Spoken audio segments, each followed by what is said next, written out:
24 heures Afrique, bienvenue sur Al24 News. En avant pour vos titres. Sommet États-Unis-Afrique, J2, perspective d'investissement pour un retour américain plus appuyé sur le continent. Quelle place donc pour l'Algérie dans ce nouveau plan de développement? Élément de réponse dans un instant.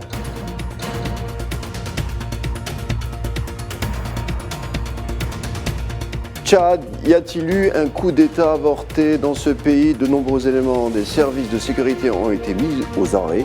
Pour mieux comprendre la situation, nous prendrons attache avec l'analyste tchadien Yamina Bentimbaya.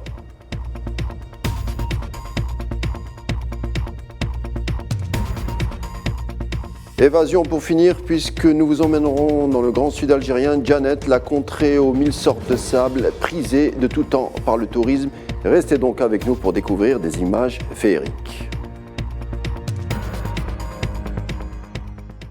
Et puis votre premier titre du jour avec le sommet États-Unis-Afrique J2 consacré à des oraux de certains des 49 chefs d'État africains afin de présenter les potentialités économiques et les perspectives d'investissement de leurs pays respectifs. Du côté américain, on a forcément prêté une oreille attentive.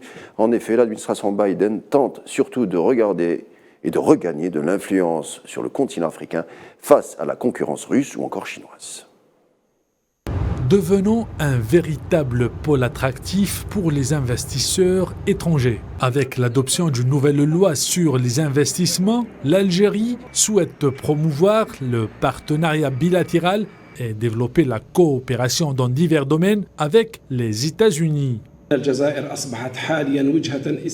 L'Algérie est devenue une véritable destination d'investissement grâce aux réformes entreprises par le gouvernement, en particulier le cadre juridique et la nouvelle réglementation qui régit l'investissement en Algérie et établit des principes importants, notamment la liberté d'investissement. Cette réforme permet à tout un chacun, sans exception, entre négociants nationaux et étrangers, résidents et non résidents, la totale liberté dans les choix des investissements tout en établissant la transparence et la légalité dans le traitement des investissements.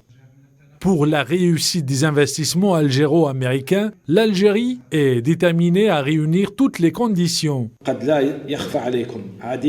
Dans ce contexte, je tiens à assurer que le gouvernement algérien vous fournira toutes les facilités et conditions pour le succès des investissements dans ces domaines et d'autres, notamment en ce qui concerne les projets ciblés qui créeront des emplois et contribueront à élever le niveau de la croissance et du bien-être social. L'Algérie est le troisième partenaire commercial des États-Unis en Afrique, d'autant que le volume des échanges commerciaux entre les deux pays s'est élevé en 2022 à plus de 3 milliards de dollars, enregistrant une augmentation significative par rapport à l'année précédente. Au cours des 20 dernières années, les investissements américains sont arrivés en bas du classement. Et pour ce second jour du sommet américano-africain, le représentant officiel algérien, en la personne d'Ayman Ben Abdelrahman, en plus de rencontrer des membres du Congrès, a surtout été convié aux travaux du Forum d'affaires afro-américaines à Washington pour participer à une rencontre intitulée « Construire un avenir pérenne ». On écoute. Je souhaiterais qu'il y ait plus de partenariats gagnant-gagnant entre l'Algérie et les investisseurs. Le marché algérien représente plus de 46 millions de consommateurs. Il est très proche du marché africain, européen, mais aussi au monde arabe. Nous avons une vision intégrée de l'économie algérienne à celle de ses voisins. On reste encore à Washington où les dirigeants africains scellent des opportunités d'affaires. À titre d'exemple, la signature d'un protocole d'accord entre les États-Unis, la Zambie et la RDC, représentés du côté africain respectivement par Hakainde Hichilema et Félix Tshisekedi pour développer une chaîne de valeur dans la production des batteries électriques. On signale également un accord régional de transport entre le Bénin et le Niger avec une aide américaine de 500 millions de dollars. Et puis avant de conclure la thématique du sommet américano-africain, entre les dossiers économiques se glissent forcément les crises politiques qui traversent certaines contrées, comme les violences au Nord Kivu. Eh bien, Anthony Blinken a rencontré le président congolais et à travers un tweet a fait part de son inquiétude de la situation en Est-RDC suite aux hostilités du groupe M23.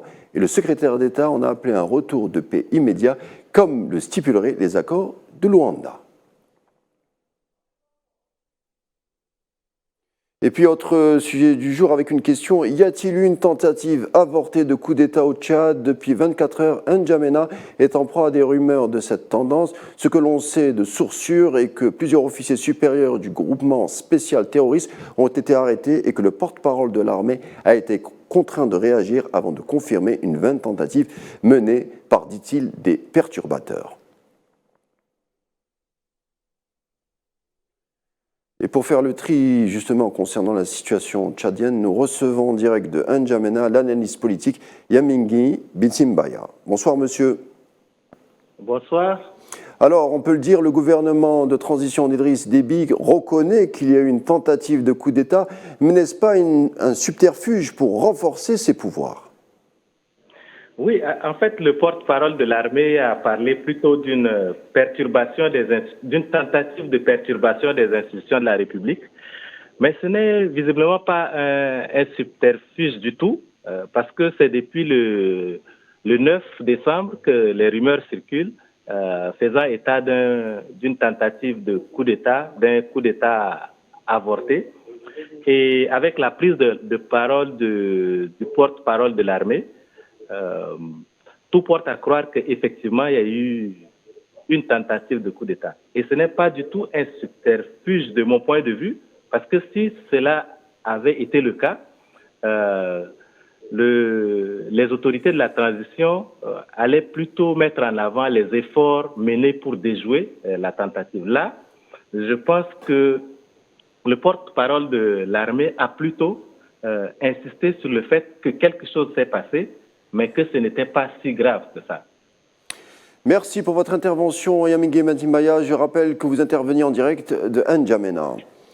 Et puis en RDC, le bilan s'alourdit suite aux inondations meurtrières qui ont eu lieu ce mardi. Au moins 55 personnes ont trouvé la mort. Des fortes pluies ayant causé d'importants dégâts et submergé en début de matinée jusqu'aux grandes rues du centre de la mégapole de 15 millions d'habitants qu'est Kinshasa. Le gouvernement a annoncé ce matin qu'il prenait en charge les funérailles des victimes.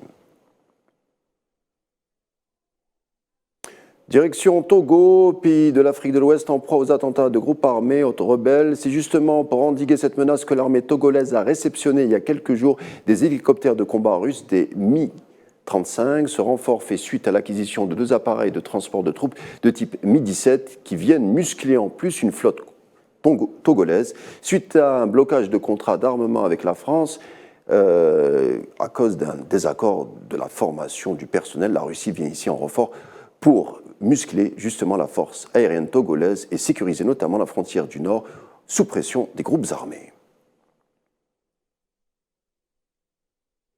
Tourisme pour finir, endroit idéal pour finir l'année, le Grand Sud algérien et plus précisément Djanet qui concentre tous les types de sable possibles et des roches existantes, sans oublier l'étendue de la mer de sable d'or. Ressourcement assuré, des touristes de tout temps en sont férus. C'est à cette fin que la ligne aérienne Paris-Djanet est en passe d'être remise en service. Je suis actuellement au cœur de Tadrar-la-Rouge, dans le désert algérien, et je vous dis que c'est super, c'est très très beau. Il y a des peintures, des montagnes, du sable, des dunes.